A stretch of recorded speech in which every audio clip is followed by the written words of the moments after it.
ராணிப்பேட்டை அரசு ஆண்கள் மேல்நிலைப் பள்ளி விளையாட்டு மைதானத்தில் நடைபெற்ற சுதந்திர தின விழாவில் மாவட்ட ஆட்சியர் சந்திரகலா மூவர்ண தேசிய கொடியை ஏற்றி வைத்து மரியாதை செலுத்தினார். மகாத்மா காந்தி சிலைக்கு மாலை அணிவித்து மலர் தூவி மரியாதை செலுத்திய மாவட்ட ஆட்சியர் சிறப்பாக பணியாற்றிய காவலர்கள், அரசு ஊழியர்களுக்கு நற்சான்றிதழ்களை வழங்கி கௌரவித்தார்.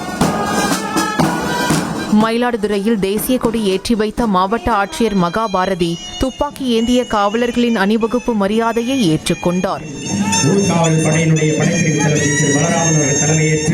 சேலம் மகாத்மா காந்தி விளையாட்டு மைதானத்தில் தேசிய கொடியை ஏற்றி வைத்த மாவட்ட ஆட்சியர் பிருந்தாதேவி காவல்துறையின் அணிவகுப்பு மரியாதையை ஏற்றுக்கொண்டார். தொடர்ந்து சுதந்திர போராட்டத்தில் கலந்து கொண்ட தியாகிகளின் குடும்பத்தினருக்கு சால்வை அணிவித்து மரியாதை செலுத்தினார். இதேபோல் ராமநாதபுரம் ஆயுதப்படை மைதானத்தில் தேசிய கொடி ஏற்றி வைத்த மாவட்ட ஆட்சியர் சிம்ரன்ஜீத் சிங் சிறப்பாக பணிபுரிந்த அரசு அலுவலர்களுக்கு பாராட்டு நற்சான்றிதழ்கள் வழங்கப்பட்டது. திருப்பூர் சிக்கண்ணா அரசு கலைக்கல்லூரி விளையாட்டு மைதானத்தில் மாவட்ட ஆட்சியர் கிறிஸ்துராஜ் தேசிய கொடியை ஏற்றி வைத்து மரியாதை செய்தார்.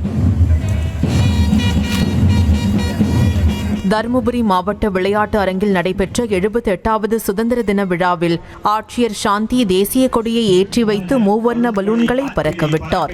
காவல்துறையினரின் அணிவகுப்பு மரியாதையை ஏற்றுக்கொண்ட ஆட்சியர் சிறப்பாக பணிபுரிந்த அனைத்து துறை அலுவலர்களுக்கும் சான்றிதழ்கள் மற்றும் கேடயங்கள் வழங்கினார்.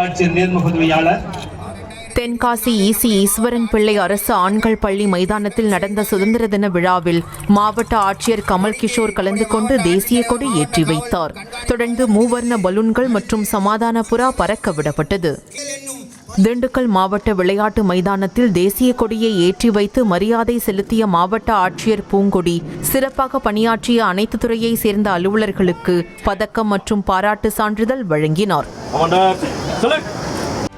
செய்திகளை உடனுக்குடனும் துல்லியமாகவும் தெரிந்து கொள்ள சப்ஸ்கிரைப் பண்ணுங்க.